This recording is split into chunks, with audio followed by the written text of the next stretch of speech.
គុំបងប្អូនសាច់ជំនុំទៀតមកកាន់ channel IT Smartphone របស់ខ្ញុំដែរបាទនៅថ្ងៃនេះ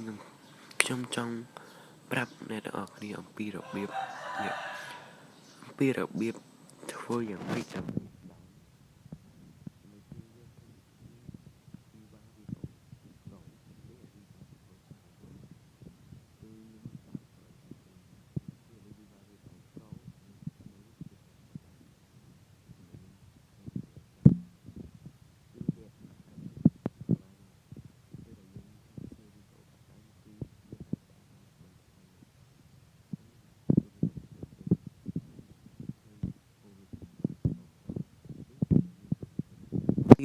viva video pro នេះគឺយើងពេលគឺល្អប្រើចំពោះអ្នកដែលរកលុយតាម YouTube អញ្ចឹង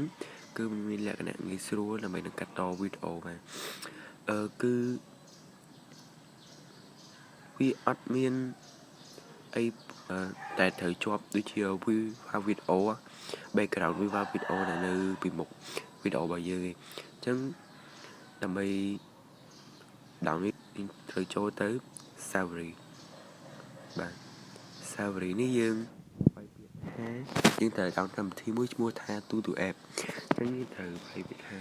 tutuapp.com tutuapp.com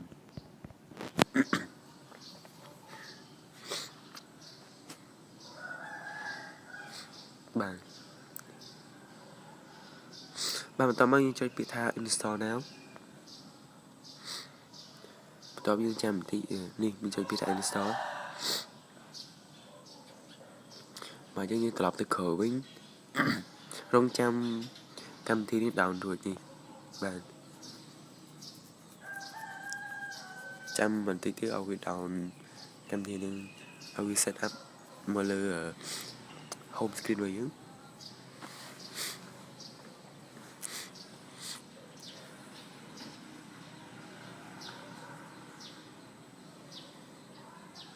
បាទចឹងកន្លែងនេះយើងត្រូវចូលទៅក្នុង setting នៃបើកម្មវិធីហ្នឹងចូលទៅក្នុង setting មក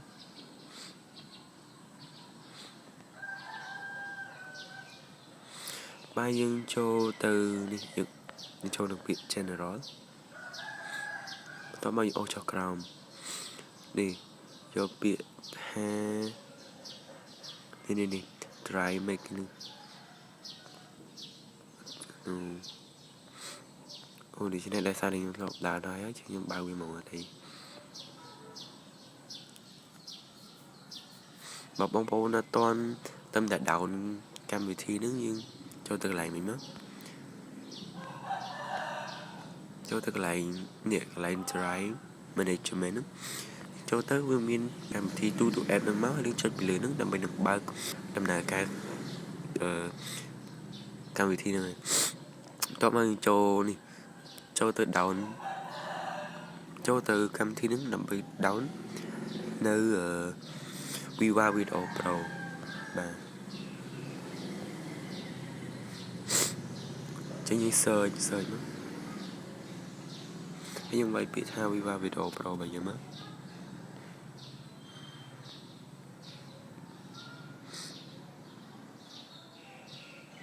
pro ណាអានេះនៅខាងលើគេនេះបន្ទាប់មកយើងចុចពាក្យថា download ហ្នឹងមកបាទ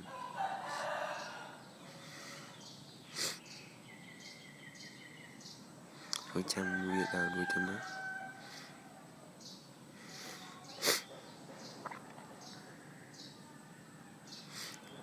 បន្ទាប់មកយើងចុចបើកកម្មវិធីហ្នឹងបាទយើងចុច install បាទដោយសារតែខ្ញុំបានដំឡើងកម្មវិធីនឹងរួចហើយអញ្ចឹងនេះវាដំឡើងភាសាទៀតបាទកម្មវិធីនេះគឺល្អប្រើមែនទែនសម្រាប់អ្នកដែលចូលចិត្តនឹងកាត់តវីដេអូចូលចិត្តនឹងថតវីដេអូប្លែកចូលចិត្តដើម្បីអ្នកខ្លះគេរកលុយតាម YouTube ចឹងគេប្រើកម្មវិធីដើម្បីកាត់តវីដេអូហើយងាយស្រួលអ្នកដែលរកលុយតាម YouTube គឺអត់មានជាប់នៅ អក្សរ viva video របស់វាទេបាទបន្ទាប់ពីយើង